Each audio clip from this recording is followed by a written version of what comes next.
Լրատվական թողարկումն է Ազատության եթերում, այս պահին զրուցելու ենք գյուղատնտեսության փոխնախարար Աշոտ Հարությունյանի հետ օրերս Հայաստանում տեղացած կարկուտի թեմայով եւ դրա հետևանքների։ Ողջույն պարոն Հարությունյան, շնորհակալ եմ մեր հրավեր ընդունելու համար։ Եվ առաջին հարցը մի տեսակ ավանդական է, հա, այս տարի միրգը եւ հատկապես ծիրանը կթանկանա այս կարկտահարության պատճառով։ Շնորհակալություն հրավերի համար։ Ասեմ, որ այս պահի դրությամբ ճիշտ է կարկտահարությունը բավականին վնասներ հասցրել է, բայց ասենք նախնական տվյալներով դերևս դրա արդյունքում կամ հետևանքով էականորեն չպետք է որ գները բարձրանան։ Այլ մենք նաև խնդիր ունենք, որ գիտեք ձմռանը եղել են սաստիկ ցրտահարություններ, հա, որոշակի առումով այդտեղ էլ է եղել կորուստներ բերքի, համեմատաբար կլինի բերքը պակաս, բայց այսօր դուք տեսնում եք, որ ասենք ճիշտ է չնայած դերևս ծիրանի բերքավակը բոլոր շրջան չի սկսվել, բայց արդեն մենք ունենք շուկայում ծիրան, գինն էլ որ արդեն համեմատում ենք նախորդ տարվա հետ, արդեն պատկերացում կազմում ենք, որ ծիրան լինելու է, այս պայդրությամբ կա, անցած տարվանից հաստատ մոտ 2-3 անգամ ավելա լինելու, իսկ ինչ մնում է շուկան գները ինքը կարգավորում է, պահանջար կարգավորում։ Այսինքն կարգտահարությունը գների վրա տենց չի ազդի։ Չէ, ուղղակի կարգտահարությունը ուղիղ ազդել է այն հողօգտագործողներին, որոնք անմիջապես վնաս են կրել։ Այդ ծավալները էական այս պայդրությամբ չի ազդելու, տա Աստված չկրկնվի։ Շատ լավ, գյուղատնտեսության նախարարությունը հրապարակեց տվյալներ, հա, տեղի ունեցած կարկտահարության մասին, ըստ այդմ 8 գյուղեր տուժել են դրանցից, որոնցից 7-ը էջմիածնի տարածաշրջանում եւ անգամ մինչեւ 100% վնասվածություն է գրանցվել որոշ հատվածներում։ Այս մարդկանց փոխհատուցելու է պետությունը։ Ես օգտվելով առիթից ուզում եմ մեկ բան ավելացնել, որ անընդհատ ուշադրության կենտրոնում է մի երկու օր առաջ տեղի ունեցած կարկուտը, որը ասենք վնասվել է Արմավիրի մարզեջմիածնի տարածաշրջանի 7 համայնքներ եւ Արմավիրի Բաղրամյանի տարածաշրջանից Արգինը համայնք արդեն երկրորդ անգամ, բայց նաեւ մենք ունենք կարկտահարության դեպքեր հանրապետության այլ մարզերում նույնպես։ Մենք ունենք կարկտահարության դեպքեր Գեղարքունիքի մարզի այլ համայնքում բավականին էլի վնասներ է հասցվել։ Մենք ունենք կարկտահարության դեպքեր Տավուշի մարզում, Իջևանի տարածաշրջանում, Բերդի, Նոյեմբերյանի եւ նույնիսկ սահմանամերձ սահմանապահ գյուղերում։ Այո, վերջին օրերում եւ մայիսի 26, 27, 28-ին, հունիսի 1-2-ին։ Շատ են վնասները։ Այնտեղ էլ ունենք վնասներ 30%-ից սկսած, բարձրանում է տեղի ունենք նույնիսկ 100%-ի։ Ինչի ես սան շեշտեցի, որովհետև ասենք, որ այսօր ամբողջ ուշադրությունը մենք եթե սևեռենք Արմավիրի տարածաշրջանի այդ գյուղերի, այդքան էլ ճիշտ չի։ Եվ ես մեր հողօգտագործողներին, առավել ևս վերջին օրերին տուժած Արմավիրի մարզի բնակիչներին կխնդրեի եւ կհորդորեի, որ գիտենք, հասկանում ենք, որ վնասները մեծ են, կորուստները մեծ են, նյութական վնասներ է պատճառվել, բայց այնուամենայնիվ որոշակի ժամանակ է պետք, որ ամփոփվեն, դրանք ներկայացվեն, մենք չենք կարող Արմավիրը ամփոփենք առանց Տավուշինը հաշվարկները ընդունելու։ Այսինքն արտակարգ իրավիճակների հետևանքով ֆիզիկական եւ իրավաբանական անձանց պատճառների վնասի գնահատման կարգ կա, որը կառավարության որոշմամբ հաստատված է դեռևս 2011 թվականին։ Եվ այդ որոշման կարգը, որ հաստատվել, այդ կարգում ըստ աստիճանակարգության պետք է համայնքային հանձնաժողովները ակտերը կազմեն, ներկայացնեն մարզային հանձնաժողով, համաձայնեցնելուց հետո ներկայացնում են հանրապետական հանձնաժողով եւ վերջնական արդյունքները հանրապետական հանձնաժողովն է ինքը հրապարակելու եւ ներկայացնելու։ Այսինքն դա process է, գործընթաց է։ Այսինքն փոխհատուցման համար։ Սկզբնական շրջանում պետք է վնասի չափերը գնահատվի, պատկերացում կազմենք ով ինչ կան, դրանից հետո արդեն կառավարությունը իր հնարավորության սահմաններում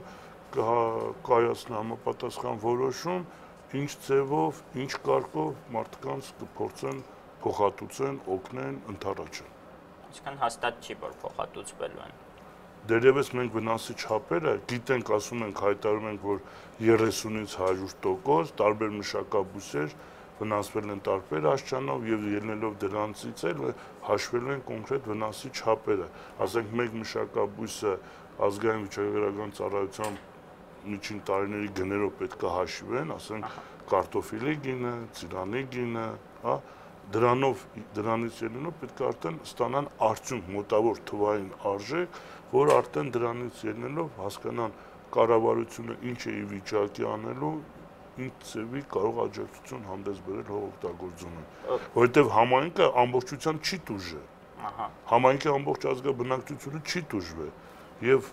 համայնքի մի հատվածում կարկուտը եղել է ուժեղ, բնականաբար հետևանքը ավելի վատ, որոշ տեղերում թույլ, իսկ տեղեր կան ընդհանրապես վնաս չի պատճառվել։ Այդ process-ը պետք է անցնի։ Գյուղերում բողոքում են, որ անցած տարվա ստեղծված նույն իրավիճակից հետո, երբ կարկտահարություններ եղավ եւ վնաս էր պատճառվել, կառավարությունը շատ քիչ է փոխհատուցել։ Այս անգամ էլ է նույնը լինելու։ Ուրեմն անցած տարի կառավարությունը հիմնականում զիջել էր ջրի վարձերը, դարձյալ այդ տվյալները ապոփվել են հնարավորության սահմաններում, որ հողօգտագործողները առավել շատ են տուժել, վնասի չափերը մեծ էր, կրկնում եմ, հնարավորության սահմաններում փորձել են աջակցություն ցուցաբերել, օգնել։ Այս պահի դրությամբ այսօրվա հետ կապված այս պահին ոչինչ չեմ կարող ասել, բայց որ կառավարությունը մարդը ով կորցրել է իր ապրուստի միջոցը տվյալ դեպքում այն ինչ որ ինքը փաստորեն ցանել էր, դրա փոխարեն կառավարությունը նրանից ջրի վարձը չի վերցրել ընդհանրապես։ Այո, դե գիտեք ինչ, այսօրվա դրությամբ եթե մենք կոնկրետ վնասի չափով պետությունը փորձի հատուցել հողօգտագործողներին, դա կլինի 100%-անոց ապահովագրական համակարգ, որ այս պահին չկա եւ պետությունն էլ այս պահին ի վիճակի չի ֆինանսական առումով եւ ճիշտ չի լինի մեկ համայնքի 50%, 40% ֆինանսական աջակցություն չի լինելու, նման բան չունի պետությունը։ Այս պահի դրությամբ կրկնում եմ, չի որոշված դերևս կարգը եւ ձևը եւ չափը ուղղակի կամփոփեն եւ ուղղակի չէի ցանկանա, բայց գիտեք ինչ, անցած տարի մենք ունենք հետեւյալ տվյալը, որ կարգտահարությունը սկսվել է մայիսի 6-ից մինչև օգոստոսի 27-ը եւ հանրապետությունում տուժել են ընդանուր թվով շուրջ 156 համայնքներ, որոշ համայնքներ նույնիսկ մի քանի անգամ կարգտահարվել են եւ չափերը շատ են, մեծ են, այսինքն կառավարությունը չունի այդ հնարավորությունը, որպեսզի կարողանա ձեր ասած հատուցի վնասը եւ այլն։ Կառավարության կողմից ուղղակի եղել է օգնություն ջրի վարձի զիջման հետ կապված, այսօրվա դրությամբ էլ նորից Պարզապես մարդը ապրուստի միջոցն է կորցրել եւ նրանից ջրի վարձը չվերցնել, ինչքանով է օգնություն, նաեւ հողի հարկ կա, փաստորեն դիզվառելիք, պարարտանյութ, մարգերի սառեցում, մի շարք տեղեր կան, որտեղ նույնպես կառավարությունը չէ կարող է օգնել։ Տեսեք, ձեր նշվածներին անդրադառնամ մեկ-մեկ, որ հասկանանք ինչումն է բանը։ Տեսեք, դուք շեշտում եք հողի հարկ, ջրի վարձը զիջվել է։ Հիմա նորից տեղերում, որտեղ որ կարգտահարությունը գրանցվել է եղել են, մարդիկ ամեն մեկը բարձրացնում է մեկ խնդիր, բայց ընդանուր երբ որ վերլուծում ենք, խմբավորում ենք, ընդանուր կանգնում ենք հետևյալի վրա. հողի հարկի զիջում, ջրի վարձի զիջում, որոշ տեղերում ուսման վարձի հետ կապված խնդիրներ են բարձրացնում եւ բանկերի վարկերի հետ կապված վարկերի հետաձգում, սառեցում, տոկոսների զիջում։ Դե պետությունը արդեն հողի հարկի հետ, ջրի վարձի հետ կապված ինձ թվում է համապատասխան արդեն որոշումներ կկայացնեն, կրկնում եմ, ակտերը ստանալուց ամփոփելուց հետո։ Իսկ ինչ վերաբերում է բանկերի հետ կապված վարկերի սառեցմանը կամ երկարաձգմանը, այստեղ արդեն կա բանկ եւ հաճախորդ հարաբերությունը, կա պայմանագրային պարտավորություններ, որը ֆիքսված է։ Եվ այստեղ բանկեր, առևտրային բանկեր իրենք էլ պետք է աջակցություն հանդես բերեն, այստեղ պետությունը ընդամենը կարող է խնդրել, հորդորել, որ օգնեն, բայց բանկը արդեն ինքը իր հաճախորդի նկատմամբ պետք է ինքը արդեն մոտեցում հանդես բերի, որտեղ իր հաճախորդն անմիջապես իր հաճախորդի վճարած տոկոսներից է բանկի եկամուտները։ Արժե մասնավորի դեպքում այլ է, պարզություն մյուս հարցը այսպեսին է, հա ի վերջո այս երևույթը նոր չէ, երբ գյուղացիները վնաս են կրում։ Պետությունը հստակ մեխանիզմ երբ է ձևավորելու, թե ինչ ձևով ոնց են օգնելու այս գյուղացիներին, որովհետև տարբեր տարիներին տարբեր բաներ են լինում, հիմնականում գյուղացիները դժգոհ են, ես հիշում եմ անգամ դեպք հենց Արմավիրի մարզում կարծեմ, երբ գյուղացիներին որպես փոխհատուցում զուգարանի թուղթ էին տվել։ Ես նման դեպք չեմ լսել, անկեղծ եմ ասում, թե երբ է եղել, ում կողմից եղել, այդ ես չեմ կարող ասել։ Եթե չեմ սխալվում, Արևիկ գյուղում էր։ Որին որ ես չեմ տիրապետում, թույլ տվեք ես Լավ, հարցս այն է ի վերջո, հա, ինչ որ մեխանիզմ չի ձևավորվել։ Ուրեմն մեխանիզմի հետ կապված KfW բանկի հետ հիմա քննարկման փուլում է, արդեն ծրագիրը ավարտման փուլում է, որ հանրապետությունում պետք է արդեն որպես պիլոտային ծրագիր իրականացվի ապահովագրման համակարգը գյուղատնտեսության։ Արդյունքում արդեն մենք պետությունը պիլոտը իրականացնելով եւ թերությունները եւ առավելությունները հաշվի առնելով հետագա ծրագիր արդեն կունենա շարունակականություն։ Եվ այստեղ մենք խնդիր ունենք, շղթայական կապի խնդիր կա։ Մեկ համակարգը պետք է շահկապված լինի մյուս համակարգի հետ։ Այսօր նաեւ առաջնային խնդիրը, որ ռիսկերը նվազեն, որ ապահովագրական ընկերությունները կարողանան իրական ներդրում անեն, համակարգը զարգացնեն։ Խոսքը ռիսկերի նվազեցման մասին, այսինքն պետք է կարգտա պաշտպան համակարգերը բերվեն նորմալ վիճակի, մեղմեն ռիսկերը, որ եղածի դեպքում էլ ապահովագրական ընկերությունը կարողանան փող հատուցեն, վնասը կհատուցեն, թե ծախսերը կհատուցեն, դա ընթացքը ցույց կտա։ Այսինքն քայլերը կա, պիլոտային ծրագիրը արդեն KfW հետ կրկնում եմ process-ի մեջ է, իրականացվի, արդյունքում այդ ավելի կընդգրկվի։ Մենք այդ հարցին դեռ կանդրադառնանք, բայց մի ուրիշ հարց է հիմա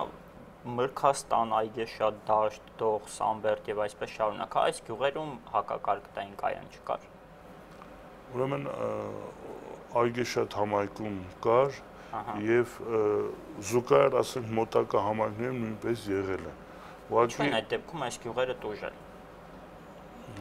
Տեսեք, ընդհանուր առմամբ ի սկզբանե խնդիրը դրված է եղել ամենասկզբից հակակարգտային կայանները տեղադրված են եղել հիմնականում տարբեր տեղերում առանց համակարգելու։ Հետագայում արդեն փորձեցին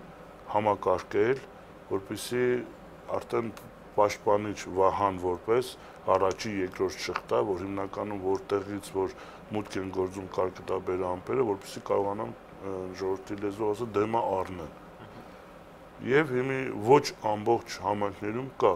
Հանրապետությունում շուրջ կա 496 հակակարգտային համակարգ, որը ընդհանուր հանրապետության պահանջի ընդամենը ծածկելու 8%-ն է կազմում։ Այսինքն տեղեր կան, տեղեր կան, չկան։ Ասենք Այգեշատ համայնքում կա, Մրգաստան համայնքում չկա։ Բայց Անհարություն, Այգեշատում կա, բայց Այգեշատը տուժած գյուղերի թվում է։ Ինչպես է այսպես ստացվում։ Տեսեք, անընդհատ այս երկրորդ օրինը նույն հարցը բարձրացում է, տարբեր կողմերից տարբեր կարծիքներ են գալիս։ Եթե համաձայն եք, որ տարօրինակ է, երբ գյուղում կա համակարգը, բայց չի աշխատում։ Խնդիրը հետևյալն է, ի սկզբանե ասվել է եւ հիմա էլ կրկնում եմ, երբ որ կարկտաբեր ամպերը լինում են, ասենք 4-րդ կարգի, հա, վտանգավորության, այսօրվա հակակարգտային համակարգերը արդեն չեն կարողանում չեզոքացնել։ Այսինքն սա այդ դեպքն է, որ Սա այն դեպքերից մեկն է եղել, որ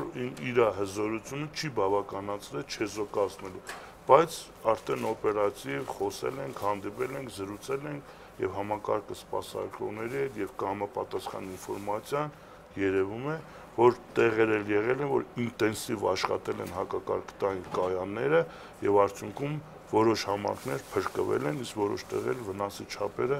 մեղմվել են։ Չեք կարծում, որ արդյունավետ չի, երբ հակակարգտային կայանը չի կարողանում աշխատել եւ գյուղը վնաս է կրում, ուրեմն մի բան այն չի, չէ՞, հակակարգտային կայանի հետ պետք է ավելի հզորը ստեղծել կամ ինչ պետք է համաձայն եմ ձեր հետ արդյունավետության տեսանկյունից այս պահին եւ ընդհանրապես աշխարհում առաջնայինը համարվում է, որտեղ 100% ապահովվածություն է ասվում, դա կարգտապաշտպան ցանցերի կիրառումն է, չնայած արժեքի տեսանկյունից 3000 ԱՄՆ դոլարից տատանվում մինչև հասնում է 20000 ԱՄՆ դոլար, ելնելով մշակաբույսերից, հա, եւ դրա մեջ նաեւ մտնում է ներառված է ոչ միայն ցանցը, դա արդեն համապատասխան կուրսով որ բազմապատկին կստանան։ Իհարկե թանկ է։ Իհարկե թանկ է։ Ռեալ է ծրագիրը։ Դե տեսեք, ավելի թանկ է կորցրած բերքը, վնասը։ Դրա համար հիմա նորից նախարարությունը ծրագիր ենք մենք ներկայացրել հաստատման, որպեսզի մենք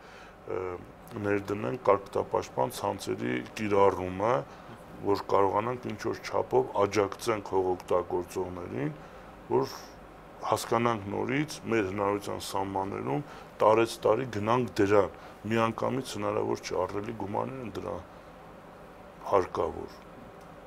Պետությունը իր հաշվին սա ստեղծի տա գյուղացիներին։ Դա ստեղծել չի, դա պատկերացրեք հանրապետությունում, ասենք 446,000 հեկտար վարելահողերի ընդանուրն է, ասենք տարբեր տարիների 300-ից մինչև 350,000 հեկտար մշակվում է, տարբեր մշակաբույսեր, սրան ավելացրած 17,000 հեկտար մոտ խաղողի այգիները եւ 40,000 հեկտարից էլ բազմամյա տնկարկները։ Պատկերացրեք ինչ հեկտար թիվ ենք ստանում մենք։ Եվ պետությունը այս պայծրությամբ չունի համապատասխան միջոցներ, հնարավորություններ այդ կանը փակելու։ Արդեն կարգտապաշտպան ցանցեր արդեն մի քանի տարի արդեն Հայաստանը գործել կամաց տարածվում է եւ մարդիկ մեկը վարկային ռեսուրսի միջոցով, մեկը ներդրման միջոցով, որոշ բան արդեն պետությունը փորձում քայլեր անելով, մենք պետք է գնանք կամաց դրան։ Ավելացնեմ, որ նաեւ մշակվել է ծրագիր դարձյալ պիլոտային հրթիռային համակարգի կիրառման հետ կապված, որպեսզի արդյունավետությունը չափվի, հասկանանք, որ դա լավ է եւ ներդրվի։ Պետությունը այդ քայլն էլ արել եւ դրա արդյունավետությունը նախկինում որտեղ որ փորձարկվել են եւ ընդհանրապես աշխարհում մոտենում է 70%-ից բարձր է։ Էլ եմ կրկնում, 100% ապահովվածությունը դա կարգտապաշտպան ցանցերն են։ Երբ որ հակակարգտային այս կայանները չկային, երբ որ սկսեցին նոր տեղադրել սկզբնական փուլում, հա, որ ցածր էր ամպի վտանգավորությունը օգնում էր, մարդիկ ոգևորվեցին, որ կարկուտ էր գալիս, երբ որ կառավարության ներկայացուցիչները գնում էին համայնքներ, առաջի պահանջը հակակարգտային կայանների տեղադրումն էր, դա արվել է։ Կրկնում եմ, այլ բանա 100% ապահովվածությունը, մեկ այլ խնդիր է բարձր վտանգավորության ամպերը։ Պարոն Հարությունյան, ի վերջո այս ծրագիրը շատ երկարաժամկետ է, հա, բայց գյուղացիները մյուս տարի էլ են այս խնդիրը ունենալու, մյուսը էլ կարճաժամկետ ինչ պետք է արվի։ Տեսեք, խնդիրը որն է, ոչ միայն Հայաստանում, այլ ամբողջ աշխարհում գյուղատնտեսությունը համարվում է ռիսկային ոլորտ։ Հիմնականում, գիտեք, կապված է բնության գործոնի հետ, անմիջապես բնական ազդեցություն։ Այնպես չի, որ մենակ Հայաստանի Հանրապետությունում տեղանում տեխնացիական է, իմ հարցային հնարավոր չի ավելի հզորացնել այն կայանները, որոնք կան, որպեսզի օրինակ այգեշատը, որտեղ կա այդ կայանը, չտուժի գոնե կարկուտից։ Գիտեք, վերազինման խնդիր կա, կատարելագործման խնդիր կա եւ այդ առումով արդեն կրկնում եմ, գնում են ավելի բարձրին, հրթիռային համակարգին, փորձարկեն, արդյունավետությունը որոշվի, նոր անմիջապես ընդանուր գնա օգտագործման, որպեսզի նորից խնդիրներ չառաջանան միջոցների ծախսման հետ եւ այլն։ Եվ մարդիկ էլ կլինեն, որոնք կփորձեն լինելու։ Իմանալով պետք է որ մինչև այս տարվա վերջ փորձարկում գնա։ Հրթիռային համակարգի, այո, պիլոտը հրթիռային, այո։ Դա որտեղ են լինելու։ Դա կոնկրետ տեղը որոշված չի, որտեղ պետք է կիրառվի։ Ինքը ընդհանուր համակարգ է, կառավարման համակարգ է, ոչ միայն հրթիռ, այլ նաև նախապես պետք է որոշվի ամպի մոտենալը, տարածքը, կոորդինատները եւ այդ հրթիռները ամեն տեղի չէ, որ պետք է արձակվեն։ Կլինեն համապատասխան կայաններ, որտեղից արդեն կլինի հրթիռների արձակումը։ Ինչ է նախատեսված։ Նախատեսում է, որ եթե պիլոտը նորմալ լինի եւ արդյունավետությունը բավականին նորմալ լինի, համեմատած կարկտի վնասների հետ կապված այդ համակարգի ներդրումը փրկություն կլինի Հայաստանի հողօգտագործողների համար։ Իսկ դա գինը ինչպես է, թանկ է, էժան է։ Սկզբնական փուլում բավականին մեծ գումար է պահանջում, որովհետեւ ռադիոլոկացիոն կայանների խնդիր ունենք, որ պետք է վերազինվի եւ ավելացվի։ Իմ տվյալներով հանրապետությունում կա 2-ը, բայց եւս 2-ն էլ անհրաժեշտ է եւ դրան զուգահեռ նաեւ այդ լոկացիոնների հավաքած տվյալները պետք է գնան համակարգերին, որտեղից պետք է կառավարվեն հրթիռները։ Սկզբնական շրջանում ինքը ծախսատար կլինի եւ կայանների սպասարկման համակարգ եւ լոկացիոնը, դրանից հետո արդեն զուտ կլինի հրթիռների հետ կապված արժեքը։ Ծրագրով պիլոտով դա է, բայց մի հատ ավելացնեմ, որ սա իմ ոլորտը չի, իրավասությունը չի, ուղղակի որ տեղյակ եմ այս բանին, դրա համար ձեր հարցերին ես պատասխանում եմ։ Պիլոտի գումարը ինչքան որ տեղյակ եմ կա արդեն։ Իսկ շարունակական ծրագիրը շարունակ։ Արդյունքներից հետո։ Արդյունքներից հետո բաց կլինի։ Այո։ Եղավ, շնորհակալ եմ մեր հրավերը ընդունելու համար, տաղավարում հյուրընկալել ենք գյուղատնտեսության փոխնախարար Աշոտ Հարությունյանին։